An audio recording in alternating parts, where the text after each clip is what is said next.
له ومن يضلل فلا هادي له وأشهد أن لا إله إلا الله وحده لا شريك له وأشهد أن محمدا عبده ورسوله أما بعد میرے بھائیو، آج میں چاہتا ہوں کہ آپ کے سامنے اسوہ نبی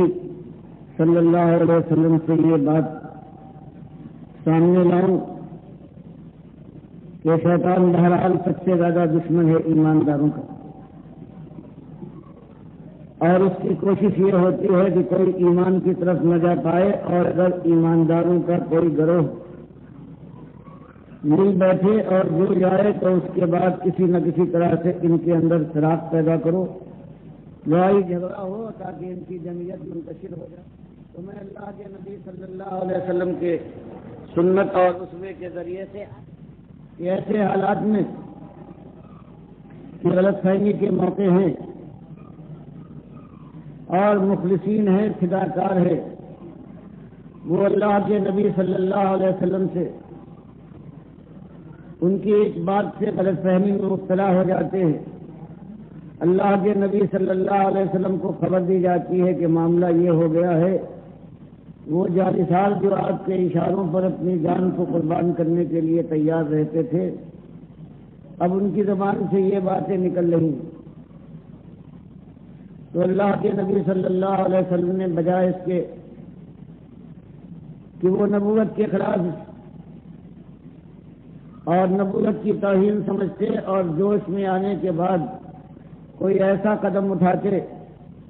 کہ اپنے جانثاروں کے اوپر سختی کرتے اور ان کی ساری پورے کارنامے کو غلط کر دکھاتے، اس کی بجائے بلکہ پیغمبر ہے اللہ کی زمین کے اوپر، ان سے بڑا اللہ کی نگاہ میں اور کوئی پیدا نہیں ہوا، لیکن جس تحمل کے ساتھ وہ اپنے جانثاروں کی، اپنے ساتھیوں کی، اپنے امت کے خلوص کی قدر کرتے ہیں، اور کیا واقعہ پیش آتا ہے، یہ فتح مکہ کے بعد کا واقعہ ہے، اس کی ابتدا دکھانے کے لیے کہ 600 برس کے بعد حضرت عیسیٰ جو توحید کا دین لے کر آئے تھے، وہ بگڑتے یہ ہو گیا تھا کہ اب حضرت عیسیٰ خود اللہ کے ساتھ شریک ٹھہرائے گئے تھے، ان کے ماننے والے ان کو اللہ کا بیٹا بناتے تھے، اور اس طرح سے ساری دنیا کے اندر کہیں بھی توحید کی بات اور ایمان کی بات نظر نہیں آتی تھی نظر کرنے والوں کو۔ اللہ کے نبی صلی اللہ علیہ وسلم نے صرف اتنی بات بیان فرمائی ہے کہ میری بعثت سے پہلے اللہ نے ساری دنیا پر نگاہ ڈالی، جو مسلم کی حدیث میں ہے، اور اس کے بعد پروردگار ساری دنیا پر ناراض ہوا، صرف چند بقایا اہل کتاب تھے جو ایمان پر قائم تھے، ان کے علاوہ مالک نے سب کے اوپر غضب کی نگاہ ڈالی۔ پھر پروردگار عالم نے اللہ کے نبی صلی اللہ علیہ وسلم کو اسی فرض منصبی کے ساتھ کہ قم فانذر وربک فکبر، کہ آپ اللہ کے آخری رسول ہیں، قیامت تک کے لیے آپ کی ذمہ داری ہوگی کہ آپ اپنی روش سے وہ طرح ڈال جائیں، وہ طریقہ واضح کر جائیں کہ جو اللہ کے بھٹکے ہوئے لوگ بندوں کو راہ دکھانے والا طریقہ ہو، منزل سے آشنا کرنے والا طریقہ ہو۔ تو وہی اللہ کے حکم سے اور پیغمبروں کی سنت کے اوپر وہی ایک مسئلہ اٹھایا ہے، جس کے لیے مالک فرماتا ہے ہم نے انسانوں کو اسی ایک مسئلے کی آزمائش میں مبتلا کرنے کے بعد ان کا امتحان لیا ہے، اور اسی کے اوپر ان کی کامیابی ہے ہمیشہ کی یا ناکامی سے مل جائیں گے، جہنم کی آگ ان کو گھیرے گی اور ان کی جلا ڈالے گی، لیکن موت کا وہاں گزر نہیں ہے کہ سکون ملتا ہے۔ تو اللہ کے نبی صلی اللہ علیہ وسلم نے وہی جو قرآن کا کہنا ہے کہ اصلاح کا ایک ہی طریقہ ہے، ایک مسئلہ ہے جس کے لیے انسانیت کو آزمایا گیا ہے، اس کو انسان بھول جایا کرتا ہے، شیطان تبکیہ دیتا ہے کہ یہ کیا مسئلہ ہوا، یہ ایمان کی کیا بات ہے، یہ دنیا ہے، اس کی نرنگی دیکھو، اس کی شب و شام کی رعنائیاں ہیں، یہ کام و دہن اور منہ کے مزے ہیں، یہ آنکھوں کے نظارے ہیں، یہ لباس کی زک بک پوشاکیں ہیں، یہ سواریاں ہے، یہ ناچ و رنگ ہے، یہ حسن و جمال کے نظارے ہیں، یہ کہاں چند دنوں کی بات ہے، اس کے بعد کہاں یہ نظر آئیں گے، جو کر سکتے ہو آج کر دو۔ ایسی حالت میں مسئلہ ایک ہی اللہ نے بیان فرمایا، اور وہی مسئلہ آپ نے اٹھایا، وہ ایمان کا مسئلہ، اور یہی بات جو اللہ فرماتا ہے کہ جب ہم نے کسی کو بھیجا ہے تو اس کو یہی ہدایت کی ہے کہ اصلاح کا ایک ہی طریقہ ہے کہ جب خرابی پیدا ہوتی ہے اللہ سے دور ہو جانے سے، مالک کو بھلا دینے کے بعد انسان برباد ہوتا ہے، برباد ہوتا چلا جاتا ہے۔ یاد کرے اور پلٹے اپنے مالک کی طرف اور اپنے ایمان کو اور اپنی بندگی کو تازہ کر لے تو پھر خیر و برکت کے چشمے خود بہتے ہیں اور اللہ کی فضائیں اس کے اوپر رحمت کی بارش کرنا شروع کر دیتے ہیں۔ آپ نے اسی مسئلے کو اٹھایا ہے اپنی قوم کے اندر، جو مانتے تھے کہ آسمان کا بنانے والا اللہ ہے، ان کی زبان کا نام تھا اللہ کا، جو مانتے تھے زمین اس نے بچھائی ہے، ہوائے وہ چلاتا ہے، سارے انتظام اس کے پاس ہے، زندگی اور موت اس کے اختیار میں ہے، وہ قوم تھی، لیکن اس کے ساتھ اس نے وہی ایمان کے ساتھ وہ ظلم کیا تھا، وہی شرک کا ظلم کہ اللہ کے ساتھ اللہ کے نام دوسروں کو دیے تھے، پروردگار کی طرح سے ان کو پکارا تھا اور زیادہ خوشی اور خوشحالی اور کے ساتھ پکارا تھا، اس لیے کہ خیال یہ تھا کہ یہ اس سے قریب کر دیتے ہیں۔ اب اس کو ان لوگوں کے ہاتھ میں بات دی ہے پروردگار نے اپنی کائنات کی فرما روائی، یہ اس کے محبوب ہیں، اب یہ چلاتے ہیں، وہ ہے تو ضرور ان کا لیکن براہ راست سب مداخلت نہیں کرتا، تو اس لیے جو ان کے معبود تھے اب ان کا چرچا تھا۔ اللہ کے نبی صلی اللہ علیہ وسلم نے جب یہ آواز اٹھائی ہے کہ قولوا لا الہ الا اللہ تفلحوا، کہ قوم کے لوگوں اللہ کو اپنے الہ کے متعلق کہہ دو کہ وہی ایک الہ ہے اور تم الہ کو کے متعلق جانتے ہو، تمہاری اپنی زبان ہے کہ جو خالق ہو اور مالک ہو، جو ایک حقدار ہو بادشاہی اور حکومت کا، سب جس کے چاکر ہوں اور سب کے محتاج اور اس کے سب محتاج اور اس کے نیچے ہوں، وہی الہ ہے، حکمرانی اس کو زیب دیتی ہے اور قانون اس کا حق ہے، بندگی اس کی ہونا چاہیے، کہا اس کا چلے گا، حرام و حلال کی قید اس کی مانی جائے گی، اس کے سامنے تم کو جانا ہے۔ تو وہ کہتے تھے کہ آخر آپ ہم کو کس چیز کی طرف بلاتے ہیں جو آپ کہتے ہیں ہم سب مانتے ہیں؟ اللہ کے نبی سے فرماتے ہیں بس ایک بات کہ تم چاہے یہ مانو، لیکن اس کے ساتھ تم نے اپنے وسیلے اور واسطے بنا لیے ہیں، ان کے ذریعے سے پہنچتے ہیں، براہ راست اس تک پہنچنا ممکن نہیں ہے، اور یہ بااختیار مقرر کر دیے گئے ہیں، ان کے پاس سب کچھ ہے، تو پھر اب ان سے تعلق ہونا چاہیے۔ تم نے اپنے مالک سے اپنا رشتہ کاٹ کر ان سے جوڑ لیا ہے، ان کو تم نے مالک سے زیادہ اپنا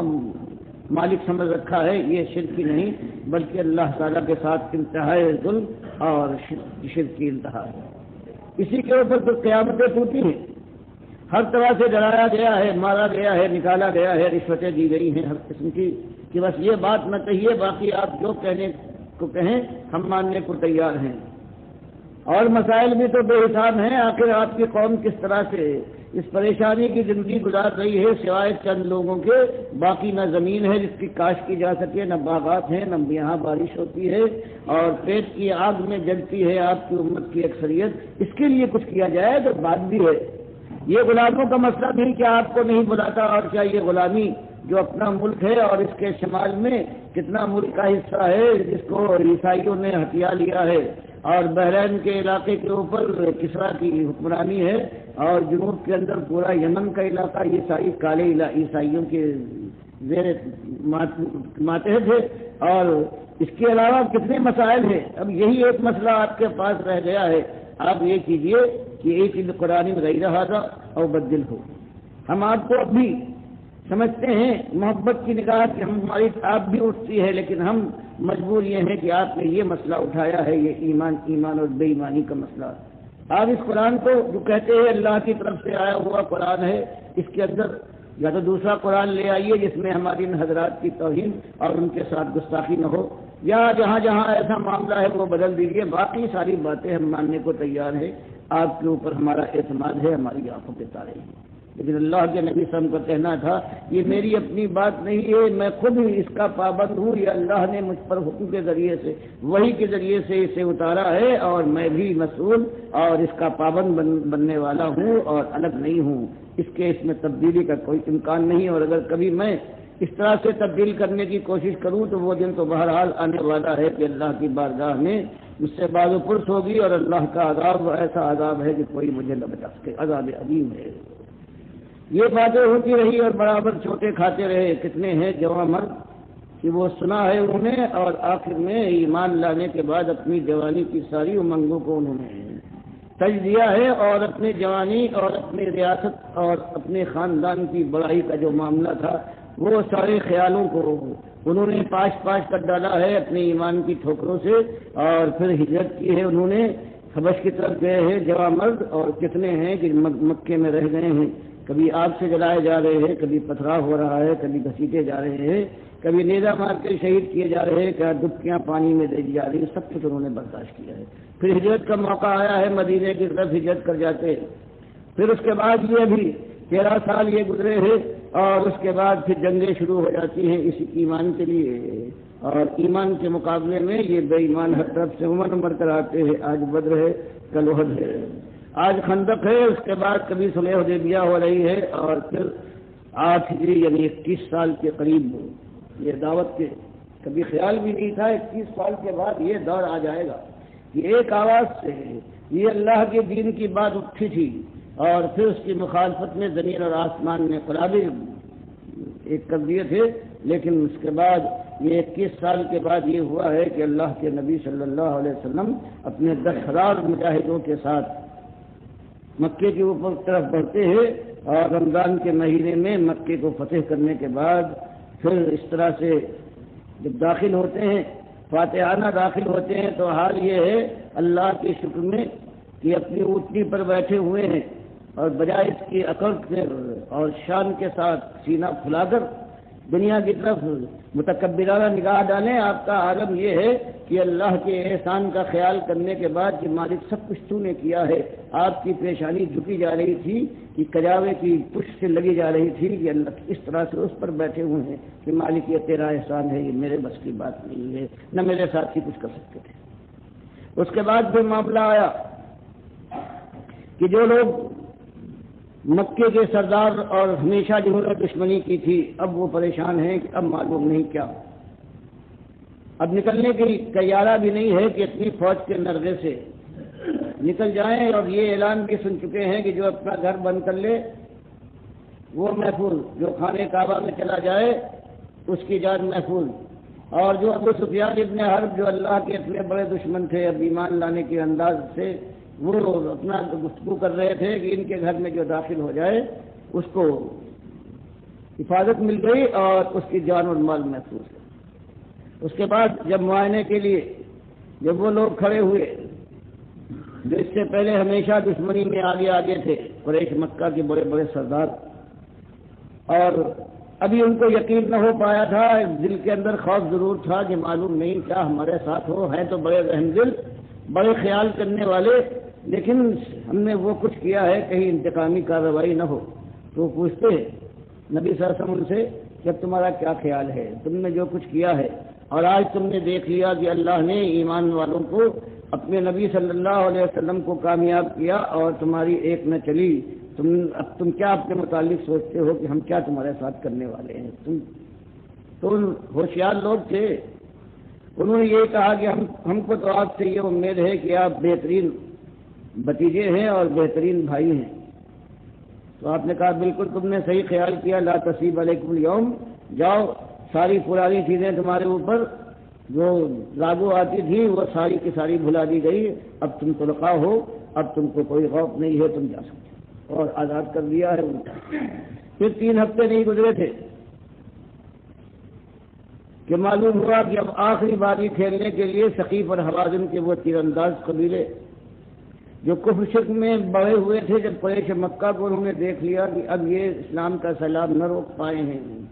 تو انہوں نے آخری بازی کھیلنے کی کوشش کی ہے، اپنے بال بچوں اپنے سارے ساز و سامان کو لے کر۔ حنین کے مقام پر ہی حوازن اور ثقیف کی یہ دونوں قبیلے تھے، جنگجو اور بڑے جنگازمہ سمجھے جاتے تھے، انہوں نے آ کر مقابلہ کرنے کے لیے وہاں پر پڑاؤ ڈالا ہے۔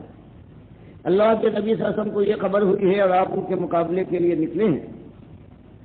اور اب وہ 10,000 وہاں سے آئے تھے، 2-3 ہزار اور جو نئے مسلمان طلقاء ہوئے تھے یہ بھی اس میں شامل ہو گئے۔ اللہ کے نبی صلی اللہ علیہ وسلم جب ان کو لے کر چلے ہیں تو جو قرآن فرماتا ہے کہ بعض کے دل میں یہ خیال آیا کہ اب یہ 3,000 کے قریب جمعیت بتائی جا رہی ہے ہمارے دشمنوں کی، اب یہ ہمارا کیا مقابلہ کریں گے؟ جب ہم کچھ نہیں تھے تو اس کے بعد ہم نے ان کافر اور مشرک لوگوں کی فوجوں کے منہ موڑ دیے ہیں اور ان کو ذلیل و خوار کیا ہے، اور اب تو ہماری جمعیت کا کیا حال ہے،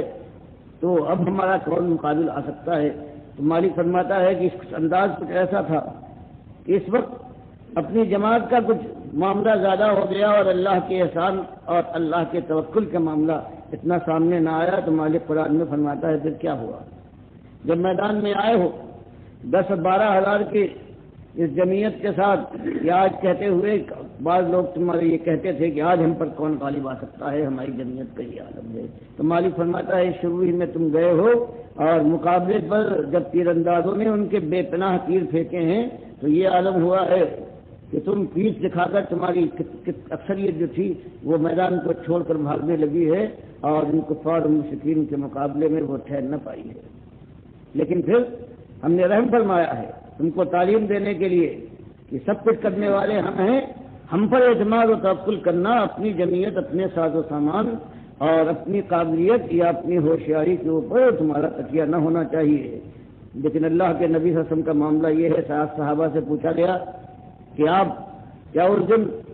جب حوازن کے قبیلے نے تیر اندازی کی ہے اور پورا لشکر ہے پیچھے ہٹنے لگا تھا تو آپ بھی کیا پیچھے ہٹ گئے تھے؟ کہ یہ بات پوچھنے کی بجائے ایک بات سن لو کہ اللہ کے نبی صلی اللہ علیہ وسلم پیچھے نہیں ہٹے، وہ برابر آگے بڑھتے جا رہے تھے، اپنے خچر کو ایڑ لگاتے ہوئے اور بڑھتے چلے جا رہے تھے، اور جو ان کے چچا زاد بھائی جو بدترین کے دشمن تھے ابو سفیان ابن حارث،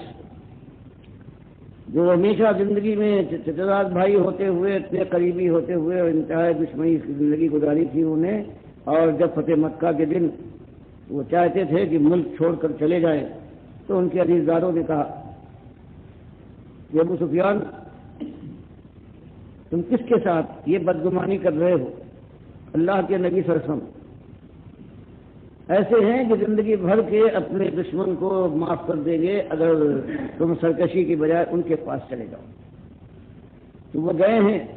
اپنے بیٹے کو بھی لے گئے ہیں اور سلام بھی کیا ہے، لیکن اللہ کے نبی صلی اللہ علیہ وسلم سے اس قدر ناراض تھے، ان کی وہ دشمنی ہو رہی ہے پوری کہ آپ نے ان کی طرف التفات نہ کیا، منہ پھیر دیا۔ دوسری طرف گئے ہیں، پھر آپ ان سے منہ پھیر دیا۔ جب انہوں نے یہ حالت دیکھی مایوس ہو کر کہنے لگے کہ میں اب چھوڑوں گا اس ملک کو، جب نبی صلی اللہ علیہ وسلم خود میری بات مجھ پر نگاہ ڈالنا گوارا نہیں کرتے، اب میں الگ ہو جاؤں گا، اب میں دنیا کو چھوڑ دوں گا۔ سب لوگوں نے بتایا ہے تو آپ نے کہا کوئی بات نہیں، معافی دی ہے۔ تو اب ان کے چند ہفتوں کے بعد ان کی آزمائش کا موقع آ گیا، تو ایسے جوان مرد تھے کہ بہت سے لوگ پیچھے ہٹ گئے ہیں، لیکن یہ آپ کی مہار پکڑے ہوئے آپ کے ساتھ تھے۔ پھر اللہ کے نبی صلی اللہ علیہ وسلم نے یہ حالت دیکھ کر اپنے چچا عباس ابن عبد المطلب کو حکم دیا کہ چچا آواز لگائیے، یہ لوگ جو واپس چلے جا رہے ہیں۔ تب انہوں نے آواز لگائی ہے یا معاشر انصار یا معاشر المہاجرین یا اصحاب الشجرہ، کہ گروہ مہاجرین کہاں چلے اور گروہ انصار تم کہاں، اور اصحاب شجرہ جنہوں نے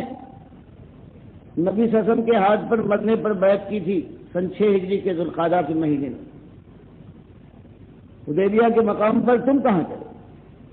تو بخاری کی حدیث میں آتا ہے کہ ایک اللہ کی یہ آزمائش تھی ان کی تربیت کے لیے، اور یہ اچانک ایسا معاملہ پیش آیا تھا کہ یہ آواز اس کے کان میں پڑی ہے، وہ اس طرح سے لبیک کہتا ہوا واپس لوٹا ہے کہ جیسے کہ کوئی اونٹنی ہے، اس کا کہیں بچہ ہے وہ چیخ پڑے، تو اتنی بے قرار ہو کر دوڑتی ہے اپنے بچے کی طرف۔ اور اس طرح سے یہ صحابہ کرام، یہ انصار و مہاجرین تھے، اصحاب الشجرہ تھے، کہ ان کے کان میں یہ دیکھ کے آواز پڑ گئی ہے، وہ واپس لوٹے ہیں، اور پھر اس کے بعد بازی الٹ گئی۔ اسی وقت اللہ نے رحمت فرمائی ہے، اور وہی یہ قبیلے والے جو حوازن و ثقیف کے لوگ تھے، 3000 کی تعداد تھی، اپنے بال بچوں، اپنے مویشیوں، ہر چیز کے ساتھ یہ لے آ گئے تھے تاکہ ان کی وجہ سے وہ میدان سے فرار کی صورت میں دیکھیں، تو لیکن سارے کے سارے تھے، قیدی بنے ہوئے کھڑے ہوئے تھے، اور ان کا سارا مال و اسباب تھا، جمع تھا۔ اللہ کے نبی صلی اللہ علیہ وسلم نے یہ کہا کہ اب جو باقی لوگ جو بھاگ کے گئے ہیں وہ طائف میں انہوں نے پناہ لی ہے، تو یہ جو مال غنیمت ہے اور یہ قیدی ہیں، یہ جورانے کے مقام پر یہ ٹھہرے، اور میں اس کے بعد آ کر فیصلہ کروں گا طائف کی جنگ کے بعد۔ تو آپ نے طائف کا محاصرہ کیا ہے، اور وہ محاصرہ انتہائی سخت تھا۔ 2 ہفتے کے زیادہ بھی گزر گئے ہیں اور فتح ہونے کو نہ آیا. آپ کی طرف سے اعلان کر دیا گیا کہ جو غلام ہے اور تو کوئی نہیں، اگر ایمان لا کر ہمارے پاس کسی طرح سے پہنچ جائے وہ آزاد ہو جائے گا. تو ابو بکر رضی اللہ تعالیٰ عنہ لوگوں میں شامل ہیں کہ وہ اس طرح سے اس سے فائدہ اٹھایا ہے اور آ کر یہ مل گئے ہیں اور اس طرح سے آزادی انہوں نے حاصل کر لی ہے. غرض عبداللہ ابن عمر رضی اللہ تعالیٰ عنہ کہتے ہیں کہ جب اس حالت کے بعد ایک دن اللہ کے نبی صاحب نے فرمایا کہ اب واپس چلیں گے، محاصرہ اٹھا لیں گے، تو صحابہ کرام نے کہا کہ ابھی بغیر فتح کیے ہوئے، حالانکہ تکلیف پر تکلیف ہو رہی تھی، تو اللہ کے نبی صاحب نے بجائے اس کے کہ اپنا نافذ کرتے کہا اچھا ٹھہر جاؤ، نہ جاؤ، تو تمہاری رائے، اپنی رائے جو ہے اسی پر قائم رہو، ایک دن اور رہے، اس کے بعد اور زیادہ تکلیف پہنچی صحابہ کرام کو. تب دوسرے نبی سے فرمایا کہ اب محاصرہ اٹھا کر واپس چلتے. تب کوئی نہیں بولا تو آپ مسکرائے. کل یہ سیدھی تھی، آج وہ حالت دیکھنے کے بعد کوئی بولنے والا نہیں. اللہ کی مرضی یہی تھی، خود وہ آپ سے آپ آ کر ایمان لے آئے ہیں وہ لوگ، اللہ کی غرض. اب جب جیرانہ پہنچے ہیں آپ، تو وہاں پر مال غنیمت کی تقسیم آپ نے فرمائی، اور اس کے بعد قریش مکہ کے وہ سردار جو اس سے پہلے اسلام کے بڑے دشمن تھے، اب ابھی چند ہفتے پہلے ایمان لائے تھے، ان کے دل کو رکھنے کے لیے، تالیف قلب کے لیے ان کو بڑے بڑے عطیے دیے، کسی کو 100، کسی کو بکریاں دی، اس طرح سے. اور انصار جو قریب انصار تھے یا اپنے قریب جو مہاجرین تھے ان کو آپ نے نہیں دیا. اس طرح سے حضرت سعد بن ابی وقاص کی بات آتی ہے کہ ایسے موقع پر آپ نے ان صاحب کو جن آپ کی نگاہ میں زیادہ مخلص تھے ان کو آپ نے نہیں دیا اور دوسرے کو نوازتے رہے. آخر میں بتایا جس کے اوپر مجھے اعتماد ہوتا ہے، جانتا ہوں وہ یہ پیسہ اس کو نہیں روک سکتا. کسی کا دل جو ہے وہ جیتنے کے لیے، تالیف قلب کے لیے تو کمزور لوگوں کو میں چھاٹتا ہوں. یہاں بھی آپ نے یہی روش اختیار کی، لیکن غلط فہمی کا موقع تھا. شیطان نے بعض نوجوانوں کے دل میں، انصار کے نوجوانوں کے دل میں یہ بات ڈالی کہ جب خون خرابے کا موقع ہو، جب جانثاری کا موقع ہو، جب سر قربان کرنے اور آپ کے گرد اپنی جانوں کا قلعہ بنانے کا موقع ہو، اس وقت تو ہم ہیں. اور اس کے بعد جو فتح ہو جائے اور دینے کا موقع آ جائے تو اس کے بعد پھر اپنی قوم زیادہ یاد رہتی ہے. ہوتا ہے شیطان کا موقع ہے، بہرحال ایک سے ایک مخلص ہے، اس کے دل میں کبھی ایسی بدگمانی پیدا ہو جاتی، شیطان کا تو یہ کام ہے. اور اس طرح سے بعض انصار کے نوجوانوں کی یہ بات ہوئی اور آپ تک یہ پہنچی. اب بجائے اس سے کہ آپ ان سب کو بلاتے کہ ایمان لائے ہو، میں رسول ہوں تمہارا، اور تم نے ایسی بات کی ہے، تم مرتد ہو، تم ایسے ہو. تو اللہ کے نبی صلی اللہ علیہ وسلم کو جو مالک نے دل دیا تھا انصاف والا، اور بتایا تھا کہ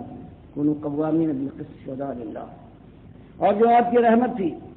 جو دل دیا تھا اپنے ساتھیوں کے ساتھ بڑی سی بڑی بات ہو جائے تو انسانیت کی کمزوری کو اور انسانی بات کو آپ پہچاننے والے تھے. بجائے اس کے کہ برا مانی، آپ نے کہا جمع کرو سارے انصار کو ایک خیمے میں جمع کرنے کے بعد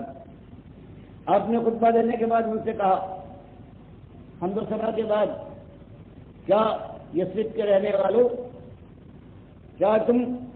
اس بات کے اقراری نہیں ہو کہ تم آپس میں ایک دوسرے کے خون کے پیاسے اور دشمن تھے؟ اللہ نے میرے ذریعے سے تمہارے درمیان الفت ڈالی. کیا تم آپ کے گڑھے کے کنارے نہیں کھڑے ہوئے تھے؟ میرے ذریعے سے اللہ تعالیٰ نے تم کو بچایا اس سے. ہر بات پر وہ انصار کہتے جائیں کہ بالکل صحیح ہے، یہ آپ کا احسان ہے اللہ کا، اللہ نے آپ کے ذریعے سے ہم پر یہ احسان کیا ہے، آپ کے ذریعے سے. بالکل آپ ہر بات کی وہ تائید کی. تو آپ نے کہا نہیں، یوں نہیں بلکہ یوں کہو، جب آپ کی قوم نے آپ کو نکالا ہے، آپ کے خون کے پیاسے ہو گئے ہیں اور کوئی آپ کا حمایتی نہیں تھا، تو ہم نے آپ کی حمایت کی، آپ کے گرد اپنی جانوں کا قلعہ بنا دیا. اور اگر تم یہ کہو گے انصار تو میں کہوں گا تم بالکل سکتے. انصار ہیں یہ کم ہوتے جائیں گے، دنیا تو بڑھتی جائے گی. اور سن لو، اگر انصار ایک راستے پر چلے اور ساری دنیا دوسرے راستے پر جاتی ہو تو میں انصار کے ساتھ دوں گا. اور اگر کہیں ہجرت کا معاملہ نہ ہوتا تو میری خواہش یہ تھی کہ میں انصاروں میں شامل ہو جاؤں، تو میرے انصاریوں کیا تم یہ پسند نہیں کرتے کہ دوسرے لوگ اونٹ لے کر جائیں گائے اور سونے اور چاندی لے جائے اور تم اپنے ساتھ اپنے نبی محمد صلی اللہ علیہ وسلم کو لے جاؤ؟ یہ اس کہنا تھا کہ چیخ پڑے ہوئے کہ ہمیں اس کے علاوہ ہمیں کچھ نہیں چاہیے، اور روتے روتے ان کے آنسوؤں سے داڑھیاں ان کی طرح ہو گئی ہیں ان جوان مردوں کی بدروش کے گناہوں کی۔ تو یہ موقع ہوتا ہے، اللہ کے نبی صلی اللہ علیہ وسلم کے طریقہ یہ نہیں ہے کہ اس کے بعد کوئی بات ایسی آ جائے، کوئی ہمارے یہاں بزرگ ہے یا کسی موقع پر ہمارے ساتھ کوئی امر میں سے ہے، کوئی ناظم ہے یا امیر ہے، کوئی ایسی بات ہو جائے اور کہیں اس کے خلاف کوئی بات غلط فہمی ہے کسی بھائی، تو اس کے معاملے یہ نہیں ہوتے کہ اس کے پیچھے پڑ جاؤ اور اپنی انا گفت انسان کو چاہے۔ اب انا اگر ہونا ہوتی تو سب سے زیادہ مصاب جو ہے وہ اللہ کے نبی ہو سکتے ہیں صلی اللہ علیہ وسلم پر، جس کے اوپر مومن ایمان لاتا ہے، کلمہ پڑھتا ہے، اس میں شامل کرتا ہے اللہ کے رسول ہے اور اللہ کے بندے ہیں۔ تو ان کا طریقہ آپ دیکھیے کس طریقے سے وہ قدر کرتے ہیں، پہچانتے ہیں کہ معاملہ کیا ہے، انسانیت کی جو کمزوری ہوتی ہے وہ ان کی نگاہ میں ہے، تو بجائے اس کے کہ اپنی کوئی برائی کو اندر آ کے اگر وہ چاہتے تو یہ بھی کہہ سکتے تھے کہ بالکل سب کچھ تم نے یہ باتیں نکالی ہیں، تم یا تو منافق ہو اور یا مرتد ہو گئے ہو، لیکن آپ نے کس انداز سے بات کہی ہے۔ تو آپ کے سامنے اس کی بات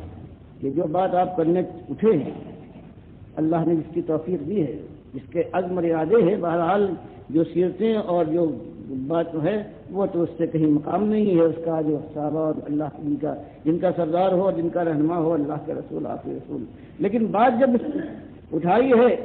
اور اللہ سے توفیق مانگی ہے، جہنم سے بھاگنے کا دل کے اندر سودا ہے اور جنت کے حصول کے لیے اگر وہ جان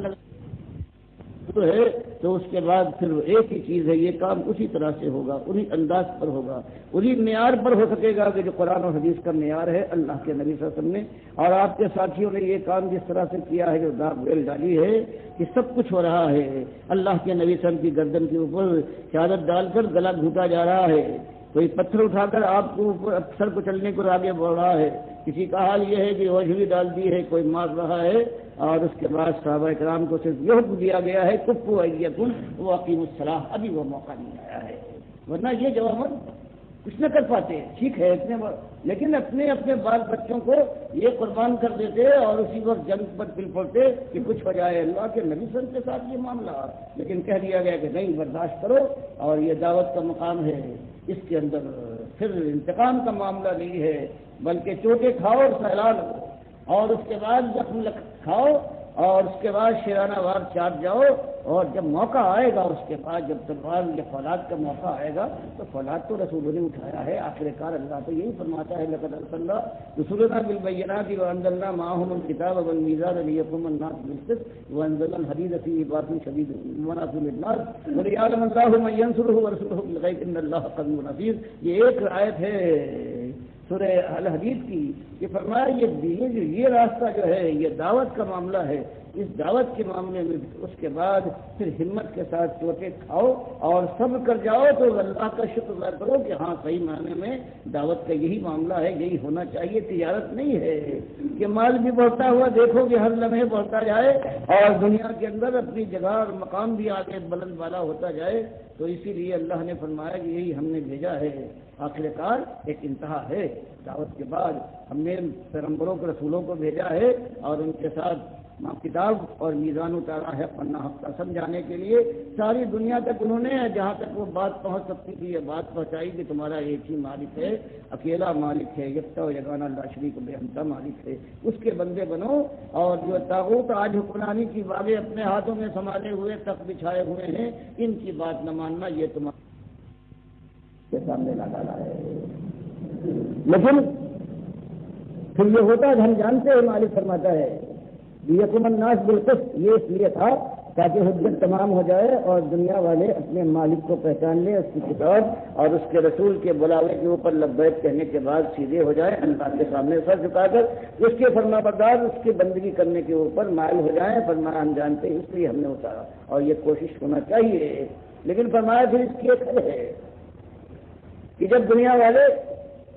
یہ بات ماننے سے انکار کر دے اور کوئی اب چار ایک آدھ نہ رہ جائے تو مالک نے فرمایا جب بات پوری پہنچ جائے، اتمام حجت ہو جائے اور برات تک کا معاملہ ہو جائے ہجرت پر، اللہ کے یہ بندے مجبور کر کے اپنا کہیں سہارا اللہ کی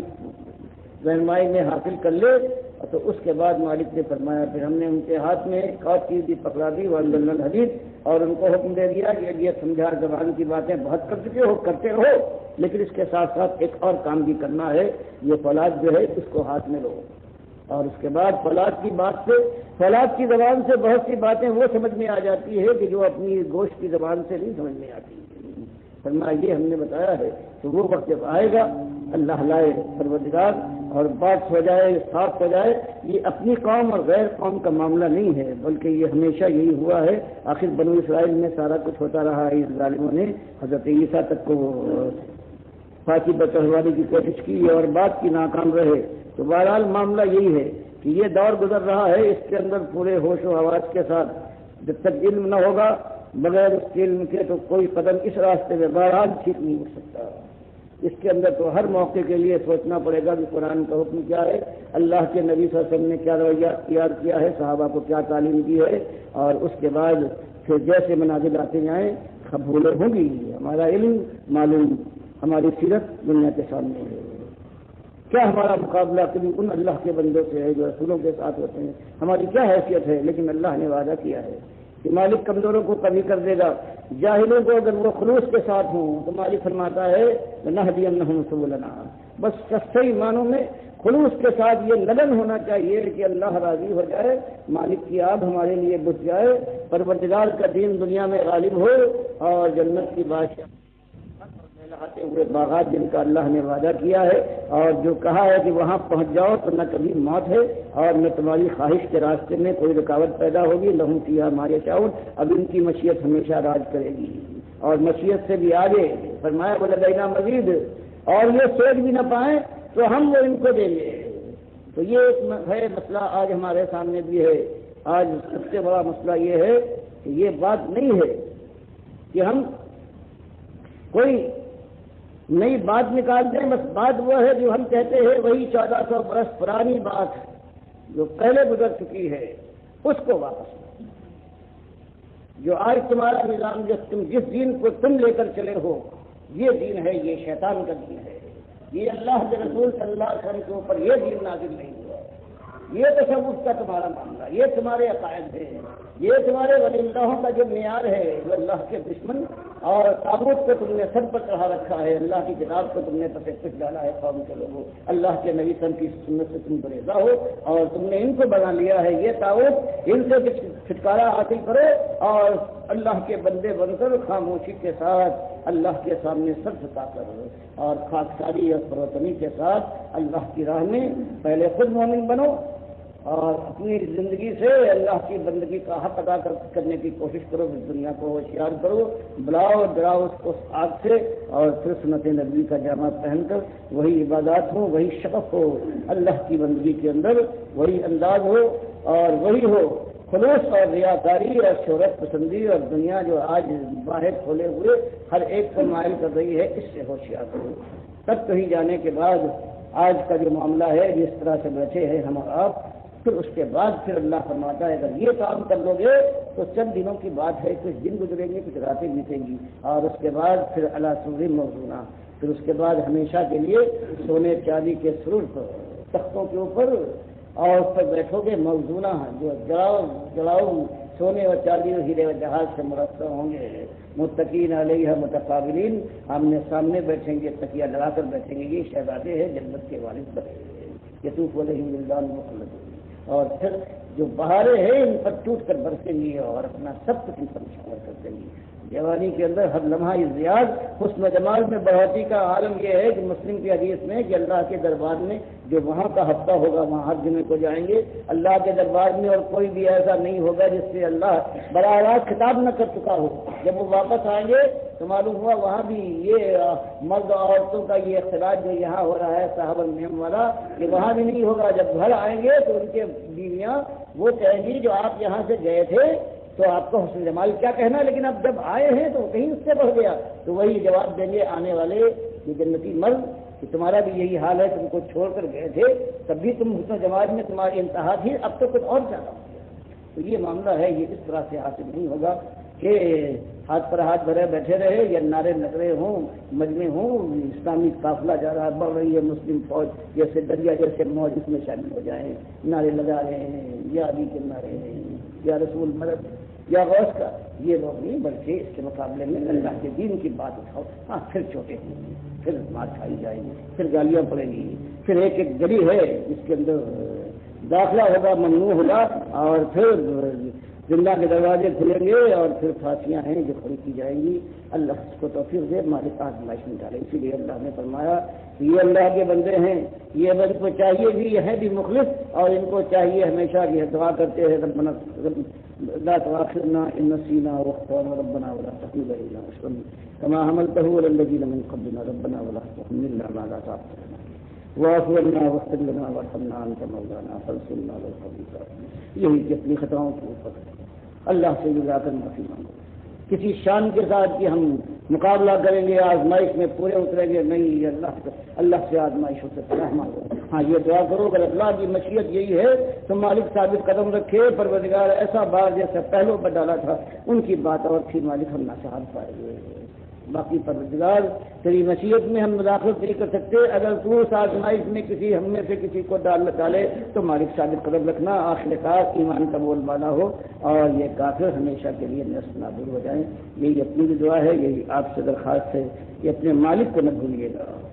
تو حضرت معاذ بن جبل جانے لگے، جن سے نبی صلی اللہ علیہ وسلم فرماتے ہیں کہ واللہ، قسم اللہ کی کہ میں تم سے لا احبک، میں تم سے محبت کرتا ہوں۔ اس طرح سے اپنے جوان ساتھی کا ہاتھ پکڑ کے کہتے ہیں، جب ان کو بھیج رہے ہیں یمن اور کہتے ہیں ہو سکتا ہے کہ معاذ بعد کو آؤ اور ایسے وقت آؤ جبکہ میں موجود نہ ہوں، وفات پا چکا ہوں، تو ان کی آنکھوں میں اس خیال سے آنسو عمر آتے ہیں تو کہتے ہیں پرواہ نہ کرو، یہ میں ہمیشہ کے لیے تو نہیں آیا ہوں، تو سر بس ایک بات یاد رکھو کہ ان اول الناس بالمتقون من كانوا حسنا، میرے ساتھ ہمیشہ کی زندگی میں مجھ سے قریب تر وہی اللہ سے ڈرنے والے متقی ہے، وہ کہیں پر ہوں، کہیں کے رہنے والے ہوں، کہیں سے آئے ہیں، وہ سب میرے اصلی چیز ہے۔ یہ ایمان اور تقوی ذمہ داری کو محسوس کیجیے قبل اس کے کہ آنکھیں پسرا کر چڑھے، اور یہ ہاتھ جو طاقتور صحیح جو گرم سیال خون جن کے اندر حرکت کر رہا ہے، یہ سینے سے دھڑک جائے تو انسان روک نہ پائے، اس سے پہلے کہ اللہ تعالیٰ کا فرشتہ آ جائے